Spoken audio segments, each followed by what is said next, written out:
All right, what is up, PT on Ice crew? Dr. Mark Gallant here, lead faculty for the Ice Extremity Management Division, alongside Eric Chacones and Lindsay Huey, coming at you. Sorry, Lindsay, messing up that last name. It happened to me for years. Now it's happened to you. Lindsay Huey, the other extremity management lead faculty, coming at you here on Clinical Tuesday. Want to talk about atraumatic shoulder instability and traumatic shoulder instability, and what a good plan is if we're going to treat these folks non-operatively. Before we get into that, want to update on a few courses coming up. So I'll be in Woodstock, Georgia, November 11th. Cody Gingrich will be in Newark, California, December 2nd. And Lindsay Huey will be in Windsor, Colorado on December 9th. So a lot of opportunities, different regions of the country to check out ice extremity management over the next couple months if you need to get in those CEUs for the year. So again, that's November 11th, Woodstock, Georgia. December 2nd will be in Newark, California, and December 9th will be in Windsor, Colorado. So definitely come meet us out on the road. So when we're looking at shoulder instability, it used to be that if someone had a traumatic shoulder instability, it was an automatic do not pass go.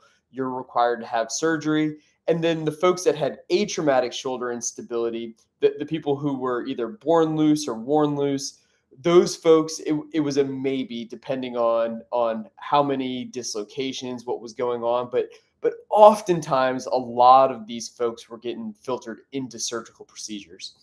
What we've now seen over the last couple of years, now that we're getting better with our rehab programs, is that conservative care and physical therapy can do quite well with both the traumatic shoulder instability and the atraumatic shoulder instability. So Andrew Joggi, who's been researching shoulder instability for years, came out with a trial this past year that recently released that showed in folks who had atraumatic shoulder instability, if they had conservative care versus if they had an inferior capsular shift, if they had an inferior capsular shift or an inferior capsular shift placebo procedure where they actually did nothing, that the folks who had the placebo treatment did just as well with physical therapy.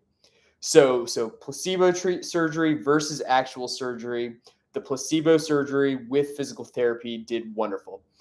We also have Ellen Shanley in 2019 who looked at what happens if people do have a traumatic shoulder instability event and they go through a full course of physical therapy, and found that a majority of those folks were able to return to their sport the next year. So 85% of the individuals who had an instability event had good physical therapy and they were able to return to their sport. We do want to have some humility as physical therapists and allied health professionals that these folks were all individuals who did not have bony damage. So no bony Bankharts and no Hill-Sachs lesions in these studies. If those things are not present, we can do quite well. So what is this actually going to look like? So Margie Olds, who's another researcher who does a lot with shoulder instability, recently came out with a clinical commentary of how do we best work with these folks. And we've been using it in clinic and seeing some really nice results. What the overall theme is we really want to get some of the local rotator cuff muscles really functioning well so that the lats, the pecs, the big movers don't have to take over. What we used to see is everyone would try to disinhibit the prime movers, the pecs, the lats. We saw this a lot in FAI treatment where we would try to disinhibit the TFL. What we realize now is this is very challenging. And what we actually want to do is get the muscles that aren't firing as well to be more robust, more resilient, and fire well. And that will calm down the prime movers. So what we see is if we get the posterior cuff functioning well, if we get the subscapularis functioning well, that we will see the tone of the pecs and the lats calm down. The issue traditionally in physical therapy has been once we get to that stage, we don't move them on to more functional fitness, to more global resilience, to more general preparedness of the system. So what is this going to look like in clinic? It's actually going to look quite a bit like our tendinopathy progressions for rehabbing folks. So we're going to start folks out with more isometric contractions, really getting the cortex and those muscles firing. progressing them more into a rehab dose with concentric eccentrics. Then we're going to focus on speed training, getting those tissues to tolerate speed and different velocities of force through a full range of motion, and then getting them back to their overall functional fitness. So what we specifically like to do in clinic is early on, first phase, they're first coming in to see you. They may or may not have been in a sling for a few weeks. Recommendation for slings in these folks now, if it's first time instability event, or if they've had that atraumatic shoulder instability and they had an instability event, is you can put them in a sling short term. It doesn't, there's no research that says it benefits them. There's no research that says it harms them. Put them in the sling. We don't want them in a sling for more than 3 weeks. If they feel like they need that to calm down, it is okay for a short period of time. We're going to get them in clinic and we're going to start with our isometrics. Two things that we specifically want to hit with our isometrics: if they can get into a 90-90 external rotation position, we want to hold that 3 sets, 30 seconds. If that person's willing to perform more, 5 sets of 45 seconds is even better. Whatever range of that external rotation they can get in without pain going over a mild, and whatever range they have access to, that's where we're going to perform that exercise. The other exercise we're going to perform to go after that subscapularis is a prone liftoff. So they're going to be on their stomach. They're going to put their hand behind their back as far as they can, and they're going to rotate into internal rotation to lift the wrist and hand off the back. If they can only get to the glute day one or just barely to their side, that's totally fine. When you're looking at this one, we want to be really careful that that person is actually internally rotating the shoulder. So this is not the time to turn around and type your notes. We want to be focused that they're getting true shoulder internal rotation. What a lot of people are going to do is they're going to wind up trying to extend their shoulder more or really dump through that scapula. So making sure when they're doing that isometric, they're getting a pure shoulder internal rotation. We also want to start working on co-contraction of the shoulder. So where the delts, all the muscles are going. Oftentimes these people, although weight-bearing closed chain exercise is beneficial early on, it may be too much for the system. We're going to start them out with a side-lying arm bar.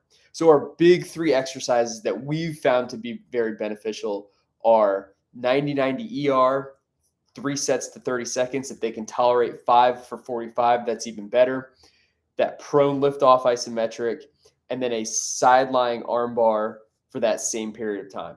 Once they're able to demonstrate that they can do these exercises well, then that they can do them well with pain less than a 3 out of 10 or keeping it in that mild symptoms, they can tolerate the entire timeline. Then we're going to move them into more of our rehab dose program, where we're going to start getting some resistance through the system and getting into some actual concentric eccentric repetitions. We really like to do the same motions. So we're going to stand them up, have either a meter band, or if you have a cable pulley system, their hand is going to be behind their back. The cable will be to the opposite side, and they're going to have to do that liftoff with resistance. We want them to hit somewhere in the 15 to 20 rep, keeping those symptoms mild for 3 sets. That will get their subscap, their internal rotation, again, making sure they're not solely substituting extension in that motion. Then we're going to get them back either on the table or in quadruped, hitting their 90-90 ER. This time we're going to hit a light weight, 2.5 to 5 pounds. And then we're going to do, again, 15 to 20 reps. Can they tolerate that high volume, 15 to 20 reps, keeping their symptoms mild? That would be good for that motion. Then we're going to progress them. Now, instead of doing their open chain arm bar, we're going to see how they can tolerate planks. So getting them into that plank position and having them do plank taps. We can modify this depending on the person by either widening their feet to get a better base of support or putting them onto a box. So for phase 2, again, we want to hit that lift off, this time with either a band or a cable resistance, 15 to 20 reps, 3 sets. We're going to hit our 90-90 ER, 2.5 to 5 pounds if they can tolerate that, keeping symptoms mild. Again, higher on those repetitions. And then we're going to start working towards our plank taps. As they progress through this phase, then we're going to start working on speed. What we want to look at with the speed is how much can that person tolerate velocity. The metronome is one of the best tools we can use to get this going. We've seen this a lot in the tendinopathy research. Margie Old is the first person that we're aware of that really laid out in a peer-edited journal article, clinical commentary, how exactly they're doing this with shoulder instability patients in clinic. And what they're doing is they're starting them out 30 beats per minute on the metronome. And they're going to do neutral internal rotation with a band or a cable column at that 30 beats per minute. Then as they can tolerate that well, they're going to progress to 50 beats per minute, then to 70 beats per minute, 90 into 120, which is moving pretty fast. If they're doing internal rotation at 120 beats per minute, it's pretty rapid. As they can tolerate that better, they're going to go out, put a towel under their arm, 45-degree angle of abduction, hitting those same 30, 50, 70, 90, 120 beats per minute, and then progressing to a 90-90 position, hitting that 30, 50, 70, 90, 120 beats per minute. Same with internal or external rotation for that posterior cuff, 30 beats per minute in the neutral, progressing to 50 to 70 to 90 to 120. Then looking at, can they do it at 90 degrees of external rotation or 90 degrees of front plane external rotation, 30, 50, 70, 90, 120, and then progressing up to 135, similar to that face pull type of motion, again, 30, 50, 70, 90, 120. So really systematically progressing the speed training the same way you would with your loaded resistance exercise.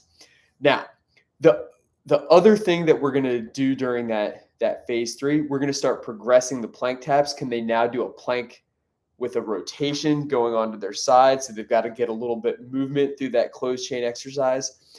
And we love to add Turkish get up variations. So one thing that we see with a lot of, especially atraumatic shoulder instability folks, is that they're going to have their core is not going to be as resilient as it could be. So we often see a lot of that anterior and posterior trunk dysfunction leading to maybe the lats and the pecs having more myofascial tone.